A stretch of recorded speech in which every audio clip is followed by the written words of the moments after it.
Hola, ¿qué tal? Bienvenidos a este análisis. Hoy vamos a entrar en un tema que, seamos completamente sinceros, suele dar bastante miedo o muchísima confusión. Pero la verdad es absolutamente fundamental comprenderlo. Para cualquier persona que actualmente está atravesando una especie de sequía espiritual, que sienta que no avanza o que todo se ha estancado por completo, presten mucha atención. Las ideas que revisaremos hoy tienen el enorme potencial de cambiar por completo la perspectiva sobre esas luchas. Hablaremos de un proceso profundo, a menudo bastante doloroso, pero como veremos, increíblemente necesario. A ver, es súper importante empezar validando el inmenso dolor que acompaña a esta etapa. El material que estamos revisando describe muy vívidamente esa sensación de abandono absoluto. Hablamos de ese momento desolador en el que parece que los cielos están literalmente hechos de bronce. Se ora fervientemente, se busca con desesperación una conexión y no pasa absolutamente nada. Esa presencia divina que antes se sentía tan cerca, de repente simplemente desaparece, dejando un vacío que desorienta y duele muchísimo. Ok, vamos a sumergirnos en esto, porque es hora de desmantelar el mito más grande de todos sobre la noche oscura. Nuestra mente, usando su lógica humana, inmediatamente asume que este silencio tiene que ser una especie de multa, ¿verdad? Uno piensa, bueno, hice algo mal, seguro estoy siendo castigado. Pero ojo, la realidad espiritual que expone el texto es completamente distinta. No es para nada un castigo, es un proceso de cultivo sumamente profundo, la preparación ineludible para poder recibir y, más importante aún, sostener un destino mucho mayor. Pasemos entonces a nuestra primera gran sección, el propósito del desierto y cómo se cultiva la tierra. Entrar en esta zona árida, en este desierto, es exactamente donde el alma humana necesita ser quebrantada. Imagínense que debe ser arada como la tierra dura para que el espíritu verdadero pueda finalmente echar raíces.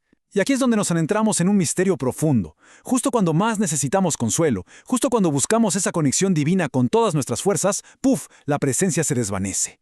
Es súper natural preguntarse, ¿por qué existe esta aparente crueldad? ¿Por qué ocultarse en el momento de mayor necesidad? Bueno, hay un propósito increíblemente estratégico detrás de este doloroso silencio. Y aquí está la respuesta. Este escondite no es un accidente, es completamente intencional.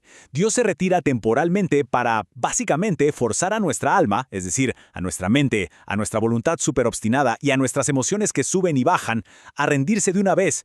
Mientras el alma siga teniendo el control y busque sus comodidades de siempre, simplemente no hay espacio para lo divino. Al ocultarse se provoca una búsqueda genuina, una comunicación real de espíritu a espíritu. Lo que nos lleva a nuestra sección número 2, despojando las motivaciones ocultas. En otras palabras, el fin de la autosuficiencia. Y esto ilustra brillantemente la magnitud de este proceso. Entramos en lo que podríamos llamar la gran prueba. Es aquí donde todas nuestras defensas son desmanteladas pieza por pieza. Todos esos viejos mecanismos, esas ambiciones personales que disfrazamos de buenas intenciones y esa terca dependencia a nuestra propia fuerza tienen que ser arrancados de raíz. La cita de John Piper en la pantalla lo dice todo. Piensen en lo impactante que es esto. Dios está dispuesto a arriesgar su propia reputación, a parecer distante o incluso injusto ante nuestros ojos, solo para quemar nuestras motivaciones egoístas.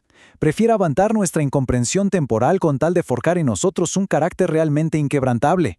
Entonces, ¿cómo podemos saber que este proceso de desorientación ya comenzó? Bueno, hay síntomas súper claros. Primero, todo lo que antes funcionaba de maravilla simplemente deja de funcionar. Cero. Las fórmulas del pasado fracasan. Segundo, se siente una pérdida repentina de libertad. Es como si de pronto tuviéramos una correa mucho más corta. Lo que a otros se les permite sin problema, a nosotros se nos restringe. Y tercero, hay una confusión tremenda sobre las decisiones que tomamos antes y hacia dónde vamos. Es una desorientación total, pero totalmente intencional, para asegurarnos de no depender nunca más de nuestras antiguas fuerzas. Todo esto nos empuja hacia un contraste que es de vida o muerte. Hay una diferencia abismal, gigante, entre saber acerca de algo y conocerlo realmente. Según los textos que estamos analizando, la pura información intelectual, los simples datos teológicos, bueno, esos son datos que incluso las entidades malignas se saben de memoria. La noche oscura nos obliga a soltar esa simple acumulación de datos en la cabeza para llevarnos a una comunión experiencial y profunda. El material fuente nos regala una metáfora visual buenísima para entender esto. Imaginen una sustancia dorada, como miel pura, cayendo del cielo. Cuando hay resistencia y mucho ego en nosotros, esa miel tiene que fluir alrededor nuestro para poder tocar a otras personas. Pero la purga de la noche oscura funciona como un plomero experto, limpia nuestras tuberías internas. Una vez despejadas, ese inmenso poder divino ya no fluye alrededor, sino directamente a través nuestro. El impacto se multiplica por 1000. Llegamos así a la tercera parte, las 3 noches oscuras. Todo un viaje de rendición progresiva. Vamos a avanzar y ver cómo esto se va construyendo poco a poco, porque entender la estructura es clave para no tirar la toalla cuando la cosa se pone difícil. Esto no es un evento de un solo día. Primero enfrentamos la noche del desierto, donde lidiamos con las acciones externas más obvias. Luego bajamos a la noche del alma, un nivel mucho más denso donde se desmantela nuestro ego y las agendas que teníamos escondidas. Y por último, la noche del espíritu, donde ya ni siquiera se trata de lo que queremos, sino de entregar absolutamente toda nuestra capacidad de lograr algo por nosotros mismos. Justo ahí, hay una transición que es verdaderamente aterradora, pero obligatoria.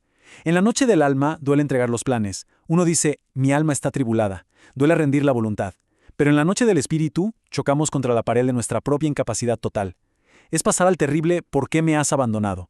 Es el momento en que nos damos cuenta de que, aunque queramos con toda el alma hacer lo correcto, es humanamente imposible lograrlo sin una intervención divina. Es tocar fondo en nuestras propias fuerzas. Y si alguien pensaba que esto se resuelve en un retiro de fin de semana, miren este número, de 30 a 40. Ese es el número de años que les tomó a figuras históricas que menciona la fuente, como David o José, estar verdaderamente preparados para sus llamados. Así que, para ponerlo en perspectiva, una preparación genuina toma muchísimo tiempo. Las raíces fuertes, las que soportan grandes tormentas, no crecen de la noche a la mañana. Finalmente, entramos en la cuarta etapa, el regreso, donde encontramos paz, revelación y poder. Por suerte, el desierto no es donde termina la historia. Después de ser quebrantados, al salir de estas sombras, ocurre algo fenomenal. Lo que perdimos en orgullo, lo recuperamos multiplicado en autenticidad. El texto usa una metáfora preciosa de un cuento clásico, el conejo de pana. ¿Lo conocen?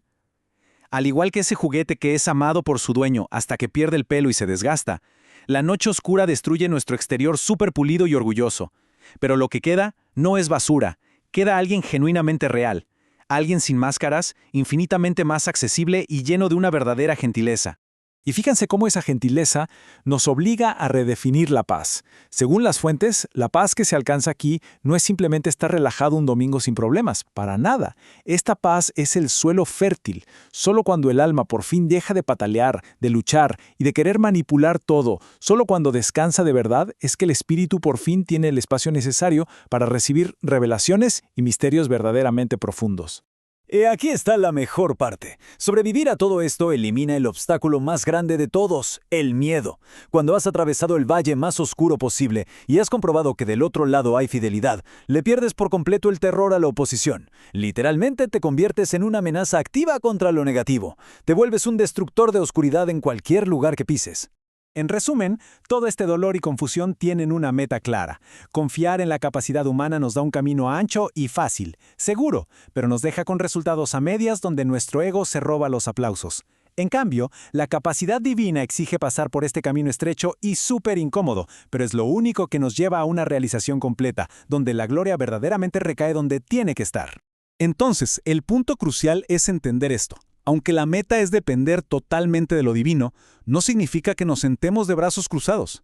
Un timón, aunque sea chiquito, puede cambiar el rumbo de un barco gigante. Pero hay una regla básica de la física. Para que el timón funcione, el barco tiene que estar en movimiento. Hay que tomar acción, dar pasos de fe y salir de la zona de confort si queremos ser guiados.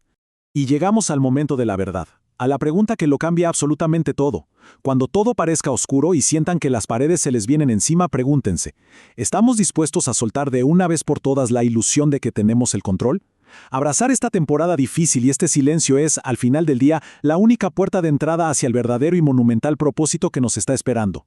Muchísimas gracias por acompañarnos en este análisis. Hasta la próxima.